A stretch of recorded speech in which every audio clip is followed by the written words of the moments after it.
Hai semuanya, gimana kabar kalian? Semoga selalu dalam keadaan baik. Jadi, selamat datang kembali di segmen Nyangkut Bareng. Seperti biasa, kita akan mereview ya untuk market minggu ini ada apa aja dan juga kita akan lihat nanti minggu depan kita bakalan ada news apa aja. Teman-teman, kita udah lewati minggu terakhir di bulan Januari 2023 ini dan so far kita dapat beberapa data dan data-data ini bakalan menjadi sangat penting ya sebagai acuan dari The Fed yang bakalan naikin suku bunga minggu depan nanti.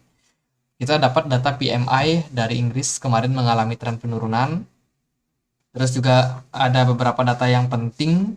Contohnya di hari Kamis itu kita dapat PDB Amerika Serikat yang ternyata masih dalam posisi yang strong ya. Artinya ketahanan ekonomi Amerika Serikat masih dalam kondisi yang cukup baik meskipun sebenarnya menurun sekitar 0,3% dari sebelumnya.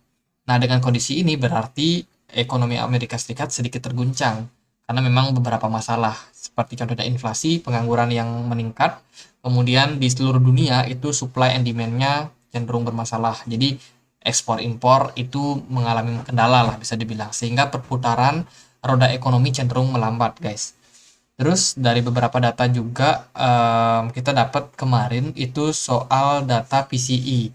Nah, data ini adalah menjadi data acuan untuk Bank Sentral Amerika Serikat itu untuk mengambil keputusan pada FOMC di Februari awal nanti. Karena kita tahu ada meeting ya, dan The Fed bakalan naikin suku bunga atau enggak itu akan ditentukan di FOMC meeting tersebut, teman-teman.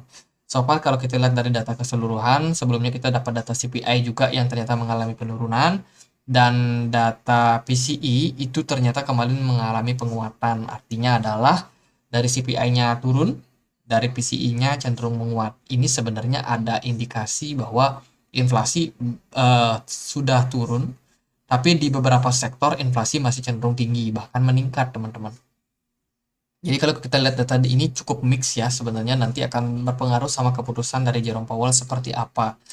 Kalau kita lihat dari event minggu depan, sorry kita refresh sedikit karena mungkin ada gangguan lah. Teman-teman, kalau kita melihat dari data, so far sih dilihat dari pergerakan dari market itu cenderung lebih slow ya.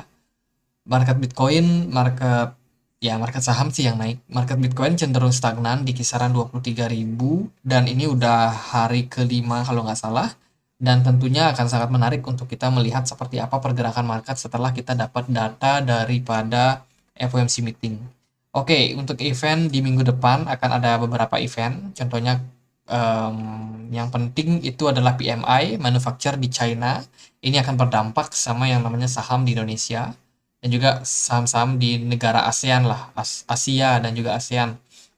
Nah, itu mungkin akan berdampak karena Cina sendiri adalah salah satu negara contoh lah bisa dibilang atau kita bilangnya itu sebagai negara tolak ukur ya, sebagai acuan. Kalau China-nya bermasalah berarti ya negara lain kemungkinan akan kena dampaknya juga. Jadi itu data yang cukup penting. Terus juga akan ada data CPI untuk zona Eropa. Ini juga sangat penting teman-teman. Seperti apa kondisi inflasi di sana nanti. Dan ini ada konferensi pers G20 ya untuk Uni Eropa. Kemudian ada data PMI untuk Amerika Serikat juga bakalan cukup penting. Kemudian di hari Kamis tanggal 2 Februari ini ada FOMC meeting. Ini adalah puncak ya. Ini adanya pagi hari guys. Jadi jam jam 2 ya, jam 2 WIB. Jam 2 WIB pagi kita bakal menemukan keputusan daripada Jerome Powell nanti bakalan seperti apa. Ini juga keputusan tingkat inflasi juga cukup penting untuk kita melihat seperti apa perkembangannya, apakah inflasi bakal naik. Kalau dari forecastnya di sini menunjukkan bahwa ada potensi untuk suku bunga dinaikkan 25 basis point, teman-teman. Dari data-data yang lain juga ada ya untuk zona Eropa dan juga Inggris sih. Itu ada PMI juga, terus juga ada tingkat fasilitas simpanan, mungkin ini juga sangat penting. Terus juga ada indeks manajer pembelian PMI untuk Amerika Serikat. Ya kita lihatlah dari beberapa news ini yang paling mencuri perhatian tentunya ada di hari Kamis tanggal 2 Februari jam 2 pagi, jam 2 dini hari. Oke, dari beberapa news kita lihat ini Janet Yellen ya, dia mengatakan bahwa ada potensi untuk resesi bisa terjadi karena inflasi saat ini itu masih cenderung tinggi, teman-teman. Dan juga job itu ya banyak orang yang mengalami pengangguran. So, mungkin perputaran ekonomi bakalan sangat sulit di tahun-tahun ke depan. Ini kurang lebih data ataupun penjelasan dari Janet Yellen soal kondisi Amerika Serikat. Meskipun kita tahu dari beberapa data seperti contohnya data CPI, kemudian itu ya mengalami tren penurunan kan, tapi dari segi eh, tempat di sana atau dari market realnya itu sebenarnya mengalami kekacauan yang cukup parah. Kita nggak tahu ke depannya apakah kondisi yang seperti sekarang ini bakalan membuat The Fed pivot, teman-teman, mulai menurunkan suku bunga karena memang banyak perusahaan-perusahaan yang sudah bermasalah, udah tercekek nih, ibaratnya mereka kesulitan likuidasi, dan kalau dibiarkan terus-menerus ya bisa aja tetap dalam kondisi yang seperti sekarang ini. Nah, kita akan lihat keputusannya seperti apa ke depannya. Mungkin kalau bisa tightening, bukan tightening, tapi kuantitatif easing ya, lebih awal sebelum inflasinya turun, bisa aja inflasi ke depan bakalan naik lagi. Tapi ya inilah tergantung mereka lebih prioritas inflasi atau ekonomi, karena ini keduanya bisa saling bertolak belakang. Kemudian dari berita yang lain ada Sisi Chang Peng Zhao itu yang mengatakan bahwa kondisi dari eksistensial itu akan berimplikasi terhadap kripto ya, terutama traditional market yang bakalan banyak anti sama kripto. Kita tahu kripto ini adalah salah satu solusi, teman-teman, di mana di dunia kripto kita bisa dapat banyak solusi, terutama ya seperti kayak pendanaan, kita bisa minjam di kripto, transfer kita bisa melakukan lewat kripto. Jadi akan ada banyak sekali perubahan yang bisa kita dapatkan kalau kita mengadopsi teknologi kripto. Nah, ini tidak disukai sama mereka-mereka yang suka bank konvensional, uh, traditional finance ya kan, yang mana semuanya itu diatur sama centralized. Jadi kripto ini datang untuk mendobrak cerita lama, cara-cara lama, dan menggantinya dengan cara yang baru. Tentunya ini tidak disukai sama yang tidak suka perubahan, dan juga yang punya kepentingan sih sebenarnya, kepentingan bisnis terutama ya. Karena siapa sih yang mau perusahaannya bermasalah? Tentunya kripto akan menghadapi tantangannya ke depan, teman-teman. Itu kata Sisi. Jadi kita harus tetap beradaptasi sama market. Terus ini ada berita soal Aptos. Oh, APT rally ya, luar biasa dalam beberapa waktu kemarin. Rally-nya cukup gila sih menurutku untuk Aptos ini. Jadi ya udah naik sangat-sangat signifikan, dan teman-teman mungkin ada yang pantau ya.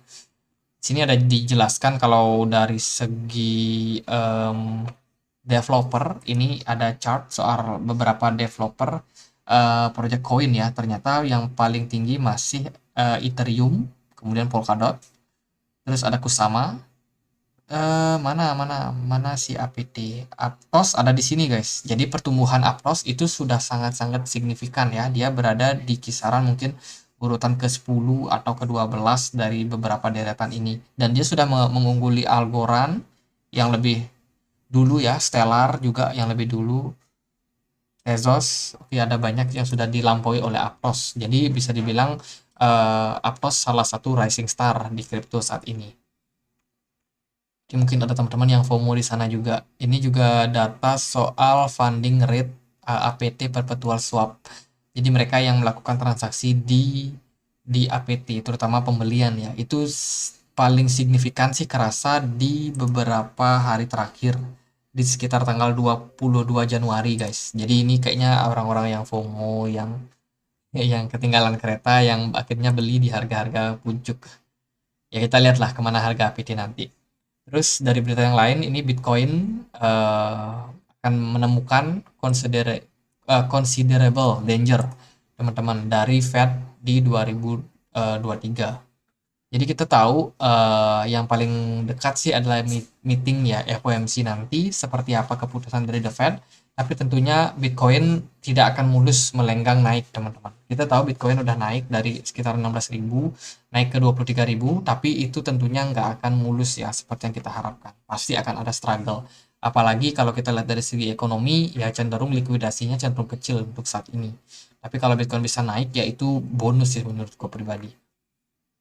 Dan masih ada beberapa kasus yang masih dalam track, dalam penanganan ya. Contohnya FTX, belum lagi kemarin ada Core Scientific, terus juga sekarang ada Genesis yang bermasalah. Jadi kedepannya mungkin kalau ada perusahaan-perusahaan yang bermasalah itu juga bisa men-trigger market sih sebenarnya untuk yang namanya mengalami koreksi ya, khususnya Bitcoin.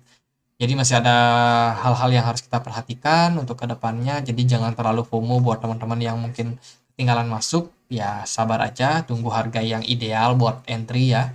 Jadi jangan dikejar karena harganya sudah kadung naik. Terus ini ada crypto bank namanya Silvergate itu mensuspend dividen teman-teman. Jadi kita tahu ini adalah salah satu perusahaan perbankan ya yang dia punya saham, sahamnya diperjualbelikan. Nah, sekarang kondisinya adalah suspend dividend. Menurutku sih ada beberapa alasan. Sebenarnya mereka lagi fokus sama yang namanya maintaining high high liquidity balance, teman-teman. Jadi bisa dibilang karena mereka banyak posisi di kripto, ya yang kita tahu kripto itu adalah aset yang sangat volatile, bisa naik dan turun sangat signifikan. Tentunya ketika menghadapi bear market seperti ini, mereka itu berpeluang mengalami loss. Mereka bilang loss sampai 90% teman-teman di kripto. Jadi bayangin ada perusahaan invest di kripto, terus perusahaan tersebut mengalami kerugian. Ya gimana mau bagi dividen? Dividen itu kan hasil keuntungan yang dibagikan kepada investor ya.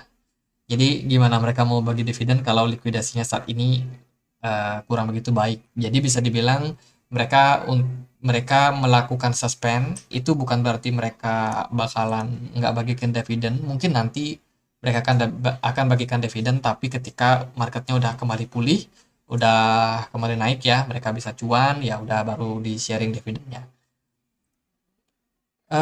Berita yang lain juga ada US, institusi di US, teman-teman. 85% itu Bitcoin very positive sign, teman-teman. Ini ada indikasi bahwa indikator ya dari investor institusional itu masih bakalan melakukan akumulasi pada Bitcoin. Jadi mereka mengatakan not giving up on crypto. Mereka tidak menyerah terhadap kripto. Meskipun kripto itu pernah drop sangat signifikan, 70%-an ya setiap bear market, dan ya ini mereka sampaikan sih, dan kalau melihat daripada penjelasannya ini sekitar 85% ya itu dari institusional Amerika Serikat yang masih bakalan tetap yakin dan juga tidak menyerah terhadap kripto khususnya Bitcoin. Jadi menarik seperti apa nanti ke depannya berita-berita apakah kripto ini bakalan menjadi salah satu aset reserve mereka, terutama para hedge fund, para manajer investasi. Dan tentunya akan ada koin-koin lain juga yang bisa menjadi pertimbangan, seperti Lido, Aptos, terus Ethereum juga disebut-sebut bisa saja menjadi salah satu reserve mereka. Jadi akan sangat menarik, nggak cuma Bitcoin guys. Terus dari berita yang lain, White House call Congress step up its effort crypto regulation. Jadi sekarang Gedung Putih itu sudah mengumumkan untuk melakukan kongres karena mereka selangkah lagi bakalan membuat yang namanya kripto regulasi. Kita tahu kripto adopsinya makin banyak. Di Indonesia sendiri pun sudah dirancang ya namanya bursa kripto yang akan mengatur kedepannya seperti apa perdagangan kripto. Tentunya di negara-negara lain akan mengikuti teman-teman. Apa efeknya? Efeknya tentunya adalah regulasi yang akan sifatnya centralized, apa-apa diatur sama sentral. Jadi nggak akan ada IPO coin, ICO coin yang nggak jelas. Itu bakalan tentunya diminimalisir ya, sehingga bisa mengamankan investor. Terus juga ya akan perdagangan akan semakin ketat. Mungkin berdampak sama pajak juga. Ya who knows teman-teman. Tentunya ini akan sangat-sangat challenging sih untuk proyek-proyek yang bakalan bisa diperdagangkan di dunia kripto. Gitu aja untuk analisa dari segi market dan juga news. Kita akan langsung masuk ke chartnya. Kita akan mulai dulu dari DXY. Dari DXY sendiri, so far kita masih dalam tekanan jual. Tapi ada yang menarik daripada MACD. MACD dari indeks dolar udah menunjukkan terjadinya sebuah golden cross. Which is ini sebenarnya tanda buat DXY mengalami bullish. Mungkin kecil, mungkin naiknya nggak tinggi, tapi kalau bisa relief rally sesaat, ya lumayan lah teman-teman. Kita lihat di sini ada bullish divergence, ditunjang juga sama posisi yang turun ya. Dari segi pergerakan smart money, mereka udah buang barang di dolar. Mereka udah buang barang sangat signifikan. Kita tunggu ledakan sedikit volume smart money yang masuk ke indeks dolar. Let's say kalau dolar bakal naik ya dari beberapa aset lain, contohnya emas. Emas berbanding dengan rupiah ya saat ini dalam kondisi koreksi sepertinya. Kita lihat di sini sudah mulai tercipta divergence, bearish divergence, dan posisi emas masih cenderung menguat. Artinya adalah dalam beberapa minggu ke depan atau beberapa hari ke depan ada potensial buat emas mengalami fase koreksi, teman-teman. Jadi kesempatan buat yang udah cuan kemarin, yang udah beli-beli tuh, ya udah TP dulu lah.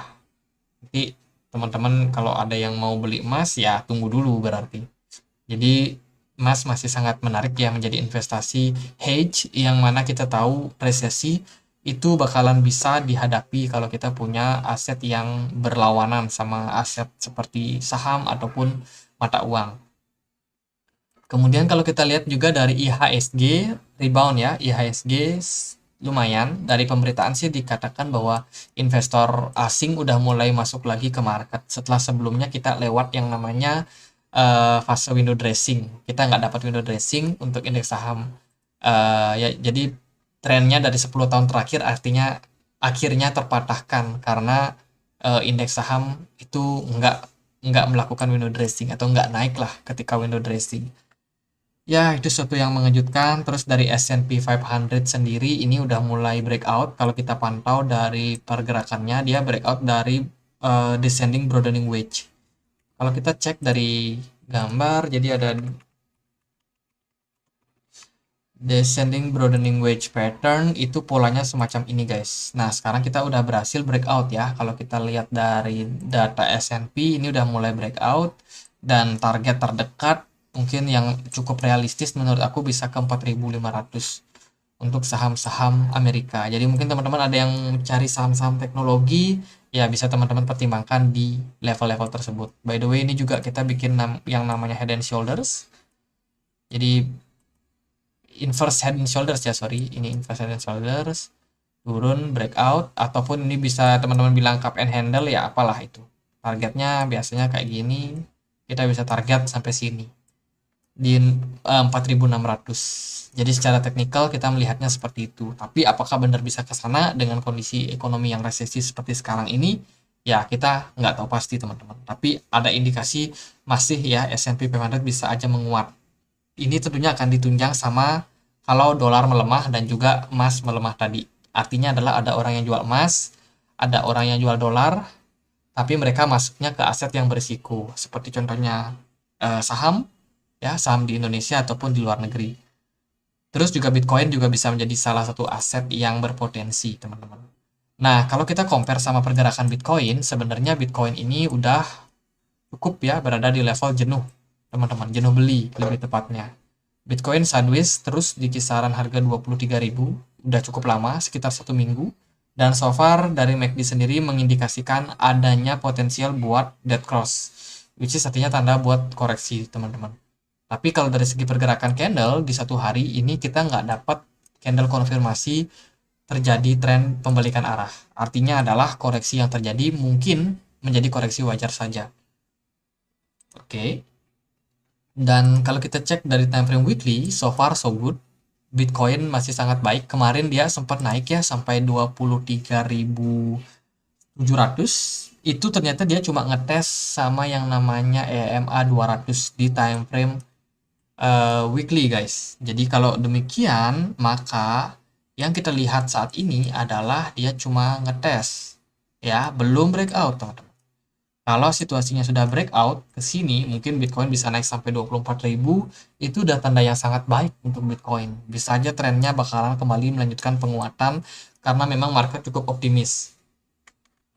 Tapi kita lihatlah daripada sejarah bagaimana sebelumnya level EMA 200 sudah pernah menahan Bitcoin juga ya. Dari sini di bulan Agustus sempat naik level tersebut, reject dan drop sangat-sangat signifikan.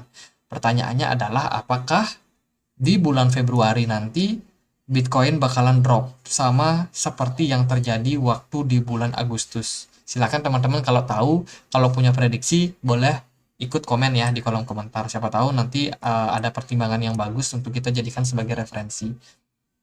Jadi itu yang pertama, ada potensial buat reject di level ini di 23.700 kemarin. Nah, tapi let's say kalau Bitcoinnya berhasil finish ke 24.000, maka targetnya berikutnya tentunya bisa ke level-level yang lebih tinggi. Yang paling struggle sih mungkin di 28.000, karena di level tersebut ada level resistance yang cukup kuat. Jadi itu untuk midterm teman-teman, mungkin teman-teman butuh untuk roadmapnya seperti apa. Jadi seperti itu menurutku yang aku lihat sekarang. Dari segi pergerakan time frame daily, kita kan mau dead cross nih. Dead cross nggak berarti kalau Bitcoin bakalan meluncur turun. Bisa aja dia justru membuat bearish divergence ke depannya. Harganya masih bisa naik sampai 25.000 atau yang lebih tinggi lah. Tapi at the end ya koreksi wajar, mungkin bisa sangat baik untuk Bitcoin juga. Dari segi volume perdagangan, kalau dilihat dari weekly, so far so good lah. Terus dari 4 jam seperti apa? Dari 4 jam sebenarnya kita agak positif sama pergerakan Bitcoin sebelumnya. Sebelumnya, ketika Bitcoin berhasil breakout daripada triangle di sini, guys. Ya, jadi pergerakan Bitcoin kan ini bentuk triangle nih. Dia breakout ke sini itu sudah sempat positif. Tapi ternyata Bitcoin malah dibawa turun balik, teman-teman. Jadi kalau kita lihat dari proses yang terjadi saat ini, Bitcoin ini masih sideways. Bisa dibilang sideways. Mungkin dia menunggu pengumuman FOMC di hari Kamis nanti, which is itu sangat-sangat penting. Jadi kalau melihat dari kondisi seperti sekarang ini, ya kita lebih sabar dulu lah. Jangan FOMO, jangan terlalu terburu-buru ya. Kita lihat keputusan The Fed seperti apa. Jika The Fed hawkish, dia mungkin naikin suku bunga 25 basis point, tapi masih hawkish, masih galak nih, masih wah pokoknya inflasi harus ditekan, bla bla bla bla bla. Pokoknya Jerome Powell menekankan hal tersebut. Jadi itu indikasi bahwa The Fed hawkish, jadi bisa aja membuat market Bitcoin kembali mengalami tren koreksi. Tapi kalau The Fed-nya dovish, ternyata mereka bilang, wah inflasi sudah berhasil ditekan dan kita mungkin akan melakukan soft landing. Nah, itu adalah indikasi bahwa kripto bakalan mengalami tren penguatan. Jadi keputusan tentunya ada di market seperti apa mereka merespon kebijakan dari The Fed ke depannya. Itu dari Bitcoin, semoga udah dapat gambarannya. Jadi ada peluang buat naik atau turun ya. Itu tentunya disertai sama beberapa informasi-informasi yang perlu kita lihat ke depannya. Oke, terus dari investasi yang lain ini adalah investasi bond ya, atau sorry ini bukan bond sih. Kita akan skip aja untuk pembahasan reksadananya. So far memang masih cenderung koreksi sih untuk bond kalau aku lihat. Tapi teman-teman yang tetap invest, yang buat jangka panjang, tetaplah untuk melakukan investasi. Tidak peduli harganya naik atau turun, karena kita berorientasi ke masa depan. Oke, gitu aja buat pembahasan kali ini untuk segmen nyangkut bareng. Semoga bisa bermanfaat. Kalau kalian punya pertanyaan lain, ada koin lain untuk dibahas, boleh langsung tulis di kolom komentar. Dan akhir kata saya Andre, makasih.